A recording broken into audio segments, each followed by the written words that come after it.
No. Okay. Welcome to day 5 of AP week. Is it 6? 5. It's 5.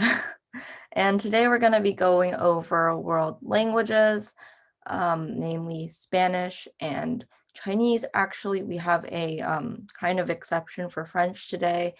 We'll talk about it later. Oh, no, this is day 6. Okay.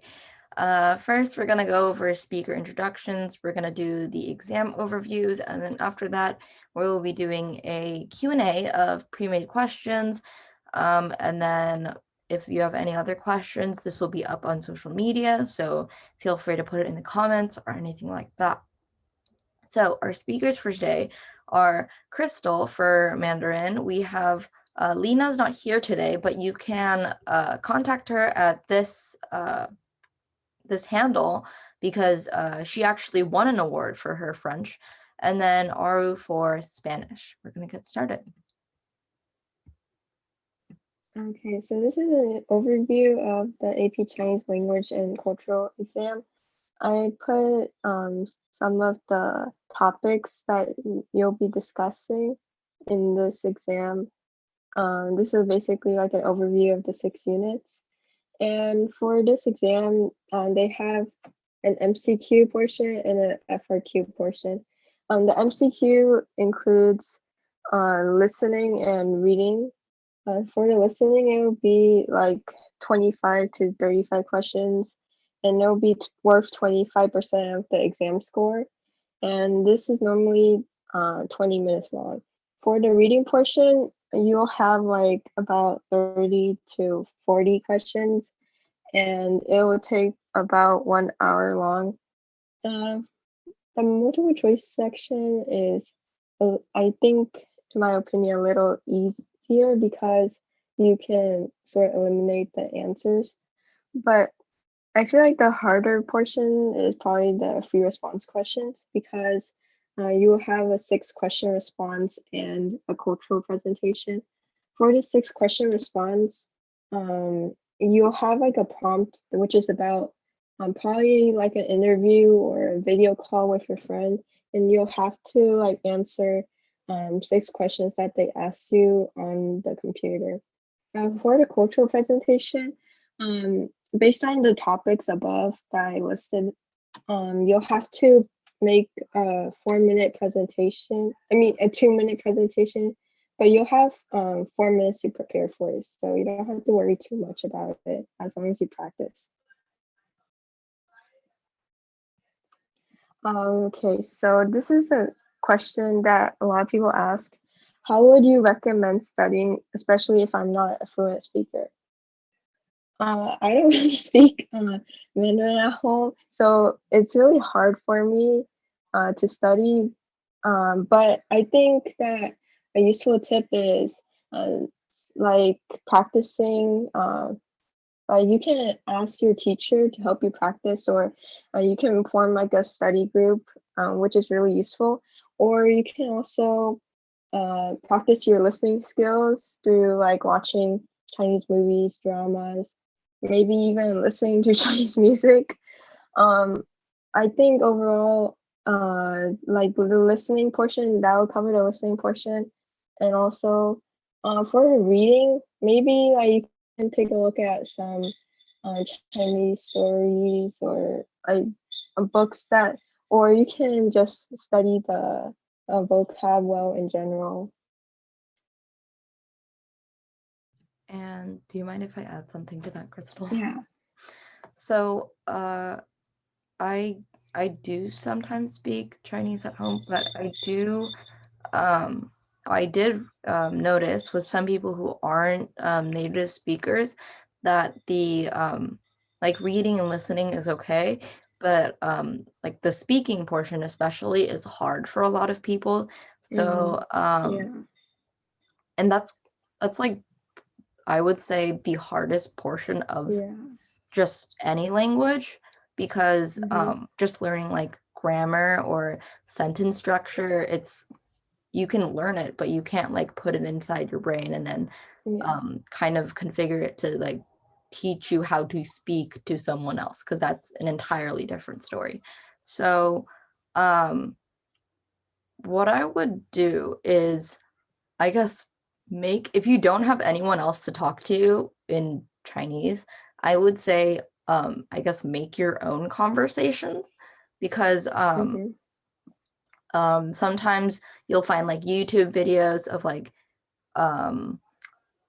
greeting, Chinese greeting questions, and then like the YouTube video will ask, "How are you doing?" And then just try and respond, or just like, don't just think of it in your brain, or don't just like write it down. Make sure you actually physically like talk, because Yeah. that's like the most effective way to teach yourself how to like off the fly come up with responses for these types of questions. Mm-hmm. What is the most difficult part of the AP Chinese language and cultural exam? Yeah, like Stella said earlier, I think the speaking part is probably the hardest.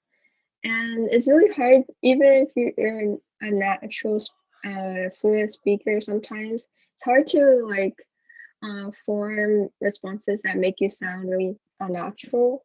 So I think resources that I find really useful is probably the AP Chinese Baron book. You can find a lot of speaking exercises from there, and also a lot of multiple choice questions, and also the past. I really recommend you use the past College Board test. Like they have released tests from like 2007 to I think 2020, and those they will have like the FRQ questions there, and you can use those questions to practice. And overall, speaking is really hard to improve in without practice, so I recommend practicing a lot. Hola, me llamo Runma y voy a hablar con ustedes sobre la clase y el examen del español AP. Now, if you did not understand what I just said, I would really recommend studying harder because a main part of AP Spanish is the audio. Like a lot, like, how Stella and Crystal said, like the speaking part is, hard in their respective classes. I would argue for AP Spanish, it's more of the audio. You may have noticed that I spoke really fast. The people who speak even faster. So yeah, I'll get more into that later. So here we have the overview or format of the exam, and you may have noticed that it's very similar to the topics that Crystal, had identified. Same thing: families in different societies, influence of language and culture, etc., etc. So, in terms of questions, we have 65 multiple choice and 4 FRQs. For the multiple choice, you are given 30 comprehension-based questions. So you'll be reading the passages and then answering, questions based on the text. Then you have 35 questions which do have a passage, but also have audio with it. So when you're taking the test, there'll be 2 proctors and they will be running a CD. And that CD will play the audio twice. And you basically have to take notes, whatever you can catch by ear, and then answer the questions based on that. Sometimes they'll ask you to compare the passage and the audio because they're not the exact same. You're not given a transcript. But yeah, and in total, that is 50%. So the 30 questions that are without the audio accounts for 23%, and then the 35 accounts for the 27%. Now, for the 4 free response questions, you have 2 written and then 2 spoken. The 2 written is one is an email and one is an essay. It's not like your AP Lang essay is rhetorical or anything. I think mainly it is an argumentative essay though. And they'll give you sources, 2 written and 1 audio. So remember to take notes on the audio one. Then you have the 2 spoken.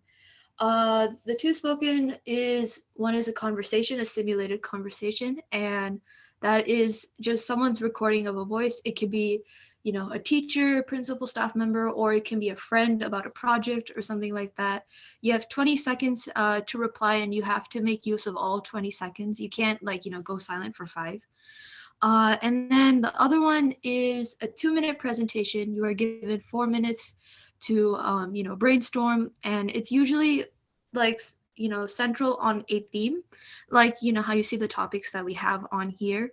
It could be, about like beauty and art. They might ask like, oh, what do you know about murals, right? And then you would use whatever you learned in class about art and murals in like different, Spanish speaking countries. So what's the ratio between written and speaking assignments in class and test? So I already went over the overview of the test. So you only have like 2 speaking parts, and that's 18 minutes, by the way, in total. In terms of the assignment, I would say that it would be like a 60 to 40 ratio when it comes to like written and speaking. Uh, Due to us being on Zoom this past year, there has been like less speaking because, people are kind of like, not really feel as inclined to unmute themselves. But hopefully, when you're in person, you kind of have that motivation to speak. Literally, no one cares if you make a mistake or if you stutter or if you blank out, because, everyone's focused on their own improvement, right? They're not going to judge you or anything. Um, in terms of speaking assignments, we use this thing called Vocaroo.com. It's just like a recording like website, and you would record and it saves and it gives a link, and you would just submit that link to your Spanish teacher. And then for the written ones, it's usually they don't make you write essays. That's like an assessment kind of thing. The written assignments are more like, hey, let's read an article and you answer questions with full, complete sentences. And it's either a completed grade, or maybe if it's like, oh, write like a fully well-developed paragraph on your opinion of this article, then yeah, that's more based on like the grammar and stuff like that. So, do you learn anything new in AP Spanish in terms of like grammar, new vocabulary? I would say not as much as you do in the other classes. I went from Spanish 3 to AP Spanish, and we didn't have like any like vocabulary sheets or, oh, let's learn a new like verb tense. It's not really like that. It's more content based in like understanding about the world around you. It's kind of like your English class. You're not usually like too focused on the stylistic parts of like sentences, or like, here's how we do object, verb, and pronoun or whatever. It's not like that. It's just like, how do you make sense of the world? How do you formulate your opinions? How do you convey them? Communication is the main part. So that accounts for like whether writing essays or emails, um, you know, using the right like formalities, right? Because you don't want to address someone informally and accidentally offend them. And then communicating in like vocally, because intonation is really important. You can't just like sound like a robot and say the stuff, because intonation kind of gives things a bit more meaning. So yeah. What is the most difficult part of the AP Spanish exam? Like I said, it's really the audio, because you can't control the quality of the audio. Sometimes it's an interview that happens in a show, so there'll be like background music going on, and you'll be like really trying, really trying to I'm blanking out. Give me a second. Really trying to hear it, right? So yeah, in terms of speaking, it goes by really fast. You might feel like, oh, like what if I stutter? When you're in the zone, like it won't matter. But when it comes to audio, a lot of your exam is based on that. So I would practice, like Crystal said, like, listening to Spanish music, watching Spanish shows. Actually, for the summer homework, I don't know if you guys are given summer homework, but in my case, we had to listen to 6 podcasts, and they had to be on different topics. And, the speakers do speak really fast, especially since I had a break in between. I took Spanish 3 in my sophomore year, and then I had to take a break due to other classes. And it was, like a really hard transition. I was like, whoa, they're speaking so fast. You know, I put it through like, what was it? an audio editor to slow things down, but obviously you won't have those kind of resources during the exam. And it's really just best to like take it as it is. Don't like try to change and make things easier. Same thing goes for like writing in Spanish. You might be like, oh, I'm just checking my work by running it through a translator. But sometimes online translators aren't the most accurate. Please do not use Google Translate. I swear, like, that is not supposed to be a reliable tool. There is SpanishDictionary.com that you could use sometimes, but if you're trying to translate every article you read, that won't help. The whole point of the course is to make sure that you can start like actually reading in Spanish. You're not always translating it back to English. It's kind of like an immersion course, if you will. So, how did I prepare for the exam personally? There's always like the Barron's textbook, which does help. I use that mainly for the multiple choice, right? For the multiple choice, time yourself, give yourself 40 minutes for um, what was it? Like the whole set of problems. Uh, Not 40 minutes as in like for all 65. This is like 40 minutes for the first 30 multiple choice without the audio. And you know, a Barrett's textbook can't give you audio, so you're not going to be encountering the ones that have the audio thing. But yeah, so that's one way to prepare for the multiple choice. In terms of the speaking, like this might sound a little weird, but like I talk to myself in Spanish because no one in my family speaks Spanish, and it just feels kind of awkward to like speak to them in Spanish and they have no idea what I'm saying. So I will literally just like hold conversations with myself, and that really did help because it just runs through smoothly. You don't have time to think like, oh, did I mess up the verb tense, the conjugation, or did I use the wrong word? It just comes like really natural, and you know, it feels really rewarding. Also, for the presentation part, when they like give you a topic to talk about, I would highly recommend researching one single country. You don't have to know everything about every Spanish speaking country. For me, I did Colombia, and I researched everything I could. I said, what are the popular food and drinks? What is the main religion? What is the geography like? National park? Are there any nonprofit organizations? What is the politics going on there? You want to learn everything. Like, just pretend to be like a news reporter. What would you want to know? What would you want to tell people about? And chances are, if you cover all those kind of topics, you'll be fine for the presentation, and you'll be like, oh, I know about this.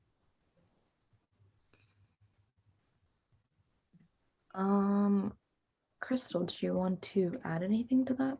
Oh yeah, I forgot to mention earlier that there's a writing part. Like there's an I mean not instead of essay like Aruna said, um for the AP Chinese portion, writing portion, there's a email response and a storytelling response. I recommend for those portions. I feel like the writing portions are the easiest because you can also like prepare a writing template ahead of time. Like you can prepare your own like structure and also maybe you could do that for the speaking too. I would recommend you based on your style and also like how you write and talk. I feel like it's easier if you prepare ahead of time. Like for example, maybe you're not. Let's say that your Chinese skills or your language skills are not that strong, but it doesn't matter how good your vocabulary is as much. It matters that how you respond. You have to be able to respond, even if you don't really understand what the question is asking you. Don't just leave it blank. At least respond, and you'll get some points for sure. And another thing for those people who are, I guess, like aren't too comfortable, and I think I'm not too sure, but I think this applies to most just languages in general. But if it's asking you a question and you don't really know how to respond, kind of go back to like what your like first grade teacher taught you of like breaking up the sentence, there's probably 1 or 2 words in that sentence that you know, like very like basic terms, I guess. You can kind of piece together what that sentence is asking you, if that's the case. And then if you're like really stuck, it's like, oh my God, I do not know how to answer this question. Just like pick out the words you kind of know, make an assumption about what it's about, and then answer the question, because that'll like maybe get you partial credit. Like maybe it'll get you full credit. I don't know, but it's like Crystal said, it's better to put something down than to leave it blank entirely. Yeah. Also, I just want to include, if you like maybe for your written responses, probably let's say in class, you've been using Google Translate to or like other vocab that a high level vocab that you're not really used to using. I recommend you probably use the vocab that you know, like because then it'll be more natural when it comes to AP exam. Because if you keep using words that you don't know, then it's really hard to come up with a natural answer when it comes to the actual exam. I think there's just like a big issue with Google Translate in general with any type of like language class. Like one, because you're not preparing, like both of you guys said, and then two, I think Aruna said this earlier, but Google Translate is not accurate. Maybe if you get like one word phrases, you'll get something close, but I know this with Chinese specifically, one word could have, or you could say the same word in multiple ways and they all mean different, like they're used in different contexts. So like when you're choosing your words, honestly what matters is content and not whether you sound sophisticated enough, or whether you like you have like 3 complex sentences in your essay. The most important part is the content. So and then basically summarizing what Crystal said is, don't try to now I'm blanking. It's all good. Overcomplicated? Yeah, don't overcomplicate things. Just like just write what you know. Honestly, cheating with, well, it is cheating. Cheating with Google Translate is not gonna help you in even in the short run, because your teacher, one, probably knows that you're like using vocabulary she knows you don't know, and then two, you risk like being inaccurate, and then yeah, it's just not a good way to go. Yeah, so like I speak another language besides English and Spanish, and I can tell you that Google Translate just like messes it up entirely.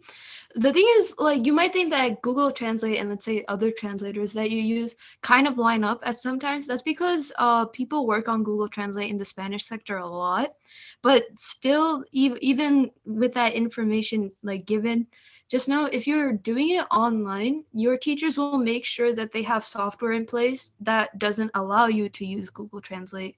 And same with the AP test. I don't know if it, in the future it could be digital as well, since they did offer not in the language but for other AP test formats.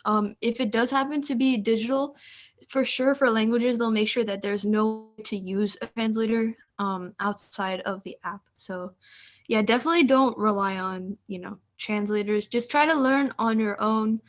Memory is kind of sort of key. So just take your time with it. Do take advantage of the summer to learn new vocabulary if necessary.